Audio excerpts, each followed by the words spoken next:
আমরা এসেছি মন্দারমণিতে বেঙ্গল বিচ রিসোর্টে। তো এখানে আমি আমাদের ফ্যামিলি নিয়ে এসেছিলাম। তো এখানে আমরা গতকাল চেক ইন করেছিলাম, বাট এদের এনভায়রনমেন্টটা এতটাই মানে বাজে, ঠিক আছে, যে ফ্যামিলিকে নিয়ে এখানে থাকা যায় না। তো তার জন্য আমরা আজকে চেক আউট করে ফেলছি। এখানে মানে বাইরে ওপেনলি ড্রিঙ্ক করছে, এরা সুইমিং পুলে খাচ্ছে, ঠিক আছে। তারপরে বাচ্চারা এখানে যখন সুইমিং পুল করতে যাচ্ছেন বা ছেলে মেয়েরা যারা কাপল আছে তারা নোংরামো করছে। তো এই ধরনের জিনিসগুলোর জন্য আমরা টলারেট না করে আমরা এখান থেকে বেরিয়ে যাচ্ছি।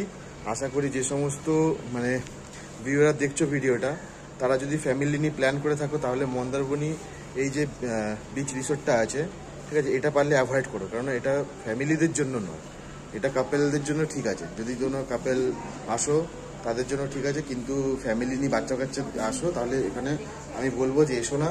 কারণ আমরা আমরা অ্যাকচুয়ালি দুদিনে প্ল্যান করেছিলাম।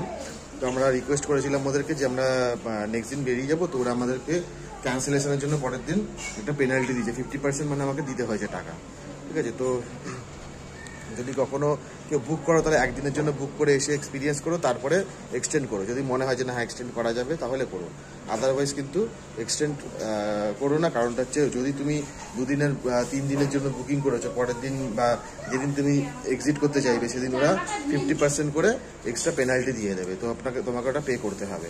তো তার জন্য যে সমস্ত ভিউয়াররা দেখছো, যদি ফ্যামিলি নিয়ে প্ল্যান করে থাকো তাহলে এই রিসোর্টে একদম এসো না, ঠিক আছে। রিকোয়েস্ট করলাম। এবারে যার মতামত সবার সেম হয় না, তো সেই বুঝে তোমরা ডিসিশন নিয়ে এসো, কিন্তু চেষ্টা করো ফ্যামিলি নিয়ে না আসার। কেননা বাচ্চারা যে সমস্ত জিনিসগুলো দেখবে ওগুলো আমার আশা করি প্যারেন্টস হিসাবে ওটা আমরা অ্যাকসেপ্ট করতে পারবো না। ড্রিঙ্ক করা, ঠিক আছে, একটা যে কোনো রিসোর্টে অ্যালাউ করে, ড্রিঙ্ক করা অ্যালাউ করে সমস্ত কিছু, কিন্তু এটা প্রাইভেসির মধ্যে, কিন্তু এরা ওপেনলি বাইরে এইগুলো করছে। আর সুইমিং পুলে খাওয়া দাওয়া করছে, ওখানেই নোংরাগুলো ফেলছে, ঠিক আছে, স্মোক করছে, সেই স্মোকের যে ছাইটা সেটাও সুইমিং পুলে ফেলছে, মুখে জল নিয়ে সেটাকে চারিদিকে নোংরামো করছে। তো এই জিনিসগুলো এখানে হয়েছে, ঠিক আছে। তো তার জন্য আমরা এখানে ঘুরতে পারিনি ঠিক করে। তো এক্সপিরিয়েন্সটা এতটাই বাজে হয়েছে এখানে। তো এটা আমি রিসোর্টটার ডিটেলস আমি দিয়ে দেবো সব ক্যাপশনে, তোমরা দেখো আর জানিও যে এখানে কারা কারা এসেছো আর তাদের এক্সপিরিয়েন্স খারাপ হয়েছে, ঠিক আছে। Thank you.